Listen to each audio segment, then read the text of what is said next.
Là, vous avez une vue aérienne, mais ça, je crois que ceux qui ne la connaissent pas, c'est la vue aérienne du monastère des Clarisses françaises d'Assise. C'est peut-être l'occasion, un tout petit peu très rapidement, de vous dire un mot sur l'histoire et la vocation un peu particulière de ce monastère de Clarisse.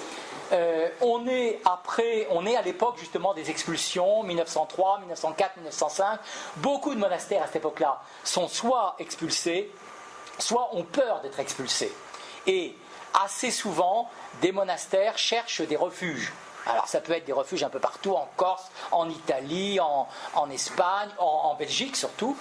Et alors, un certain nombre de Clarisses de Paray-le-Monial vont partir, comme ça, elles sont quelques-unes, partir en Italie, chercher un refuge. Alors, pour être complètement honnête, ça se double aussi d'un problème au sein de la communauté de Paray-le-Monial, où il y a des appréciations diverses sur la manière d'être de vraies colétines, finalement. Le retour à Colette, qu'est-ce que c'est? Les vraies observances colétines.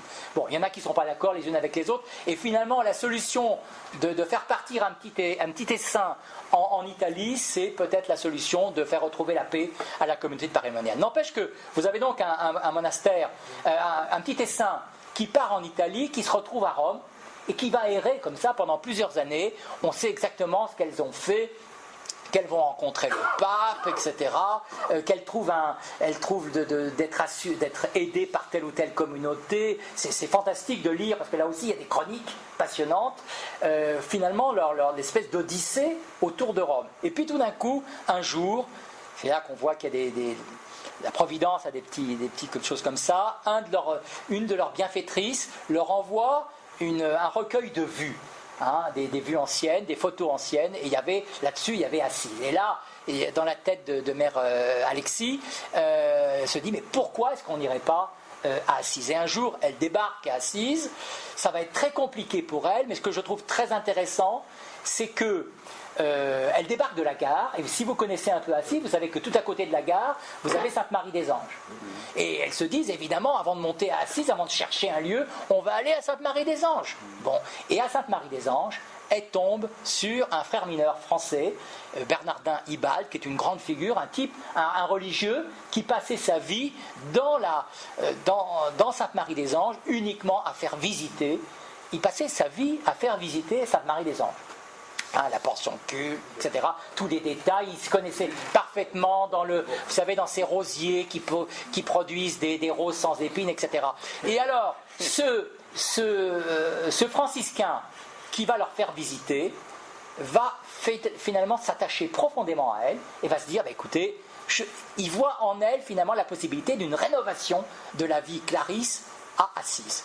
Et il va se démener pour que ses sœurs puissent s'établir à Assise. Je vous passe sur les détails, sur les complications, sur les échecs, sur tous les liens avec la ville d'Assise. C'est très compliqué, en même temps tout à fait passionnant, en termes de relations avec les frères, et en termes aussi de vocation particulière, parce qu'il est évident qu'arrivant ici à Assise, on va leur dire, vous pouvez être là, mais vous n'avez pas l'autorisation de quêter. Comment faire pour ces sœurs qui, par essence, quand elles étaient en France en tout cas, avaient des sœurs externes qui étaient des sœurs quêteuses? Elles vont en quelque sorte se reconvertir en se disant, notre vocation, c'est l'accueil. Et donc, elles vont se mettre à accueillir très rapidement des gens extrêmement divers. En particulier, elles vont avoir pendant très très longtemps des liens, je pense, avec le séminaire français de Rome. Tous les séminaristes français de Rome sont passés chez elles. Il y a les personnages les plus divers. Je crois que Nicolas Sarkozy y est passé.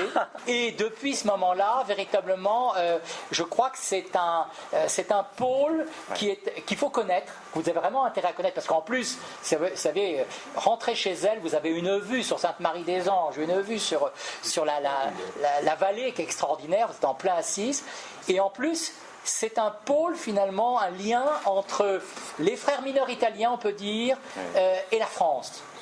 C'est vraiment un lieu. D'ailleurs, il y a des textes qu'elles traduisent. C'est tout à fait passionnant. Voilà.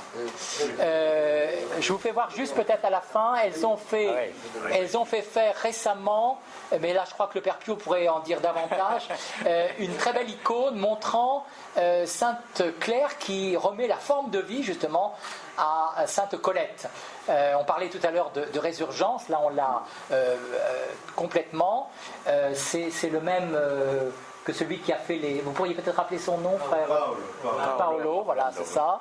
Alors, on reconnaît un certain nombre de scènes de la vie de Colette, de monuments aussi qu'on reconnaît. Vous avez à la fois la basilique Sainte-Claire, mais aussi le petit monastère des Clarisses à gauche, des Clarisses françaises, voilà, ici. Vous avez des scènes aussi qui sont directement inspirées des manuscrits anciens. Je pense à celui qui est complètement à droite, là-haut, là, c'est celui-là.